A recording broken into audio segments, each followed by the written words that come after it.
down here by the river. I'm so excited to read to you the next Magic Treehouse book. The next one. Polar Bears Past Bedtime. This is Magic Treehouse number 12 by our beloved author, Mary Pope Osborne. We have been reading so many Magic Treehouse books, and she has so many more to share. It's incredible. Well, this one's number 12, numero 12, and let's see how it begins. Here's the title page.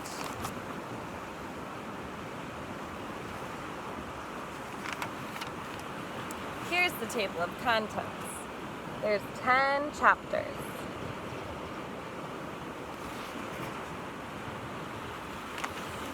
Chapter 1. It's on page 1. Capítulo 1. Página 1. It's called Are You Serious? Woo! The strange sound came from outside the open window. Jack opened his eyes in the dark. The sound came again. Woo! Jack sat up and turned on his light. He put on his glasses, then he grabbed the flashlight from his table and shone it out the window. A white, snowy owl was sitting on a tree branch. "Woo," said the owl.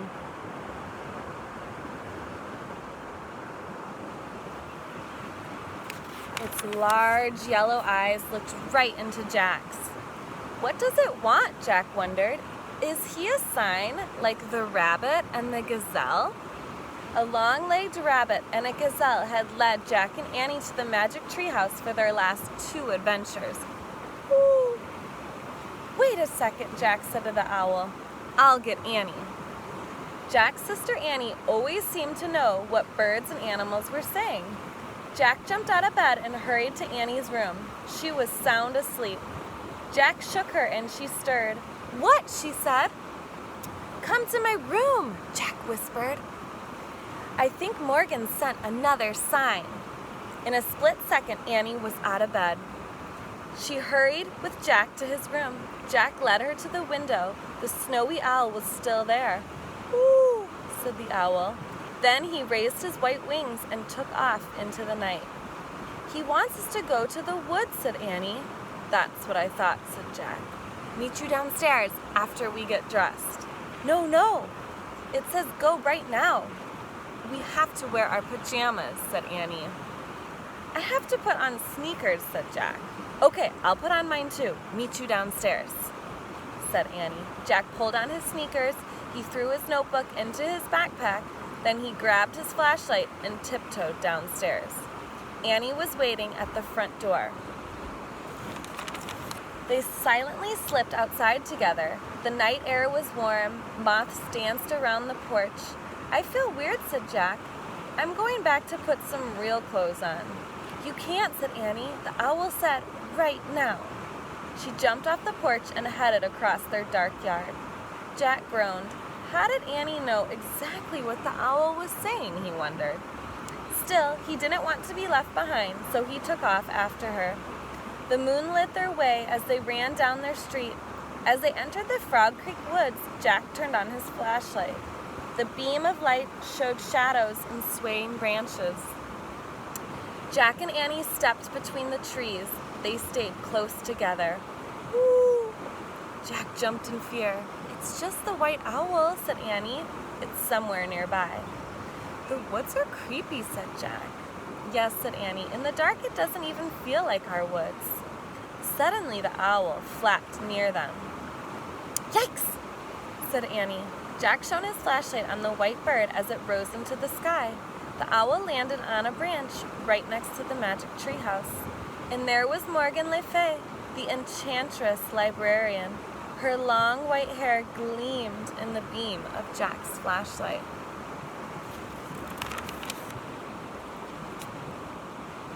Hello, Morgan called softly in a soothing voice. Climb up. Jack used his flashlight to find the rope ladder. Then he and Annie climbed up into the treehouse.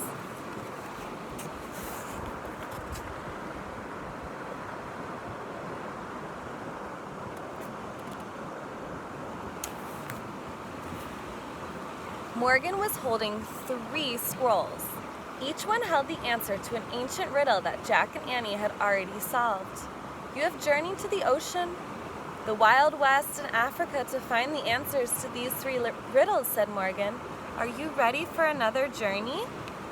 Yes, said Jack and Annie together. Morgan pulled a 4th scroll from the folds of her robe. She handed it to Annie. After we solve this riddle, will we become master librarians? Asked Annie. And help you gather books through time and space? Said Jack. Almost, said Morgan. Before Jack could ask what she meant, Morgan pulled out a book and gave it to him. For your research, she said. Jack and Annie looked at the book's title, Adventure in the Arctic. Wow, the Arctic? Said Annie. The Arctic, said Jack. He turned to Morgan. Are you serious? Indeed I am, she said, and you must hurry. I wish we could go there, said Annie, pointing to the cover. Wait a minute, we'll freeze to death, said Jack.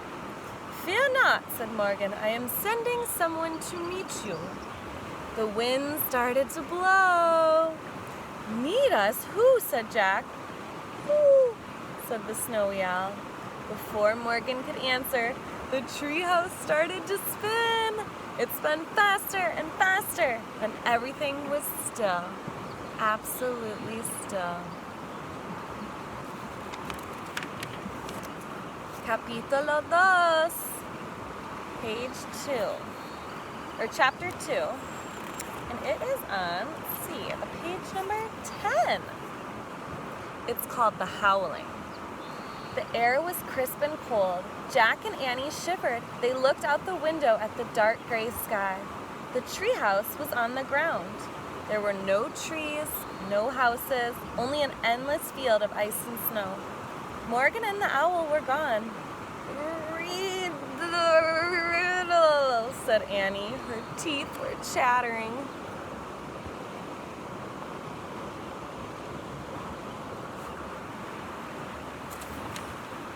Jack unrolled the scroll. He read, I cover what's real and hide what's true.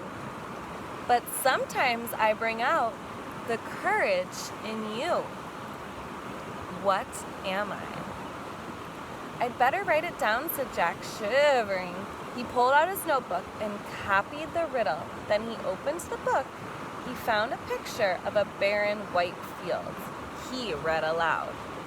The Arctic tundra is a treeless plain. During the dark winter, it is covered with snow and ice.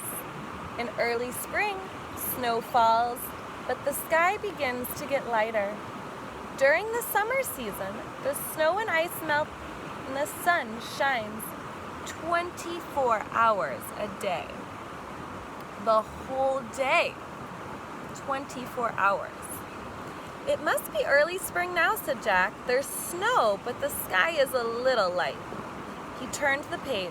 There was a picture of a man wearing a hooded coat with fur trim. Look at this guy, said Jack. He showed Annie the picture. We need a coat, said Annie. Yes, said Jack. Listen to this. He read aloud. This seal hunter wears seal skin clothing to protect him from icy winds.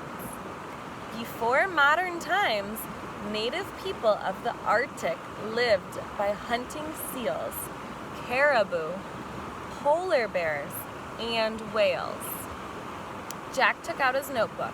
He wrote, The Arctic. Seal hunters wear sealskin. He was too cold to write anymore. He clutched his pack against his chest and blew on his fingers. He wished he was back home in bed. Morgan said someone was coming to meet us, said Annie. If they don't come soon, we'll freeze to death, said Jack. It's getting darker and colder. Shh, listen. A howling sound came from the distance, then more howling sounds, and more. What's that? Said Jack. They looked out the window. Snow was falling. It was hard to see. The howling grew louder. It was mixed with yipping and yelping. Jack and Annie saw dark shapes coming out of the snow. They seemed to be running toward the treehouse. Wolves? Said Annie. Great, that's all we need, said Jack. We're freezing and now a pack of wolves is coming for us. Jack pulled Annie into the corner of the treehouse. They huddled close together. The howling got louder and louder. It sounded as if the wolves were circling the treehouse. They whined and yelped. Jack couldn't stand it any longer. He grabbed the Arctic book. Maybe this can help us, he said. He searched for a picture of wolves. Oh, hi, Annie said. Jack looked up. He caught his breath.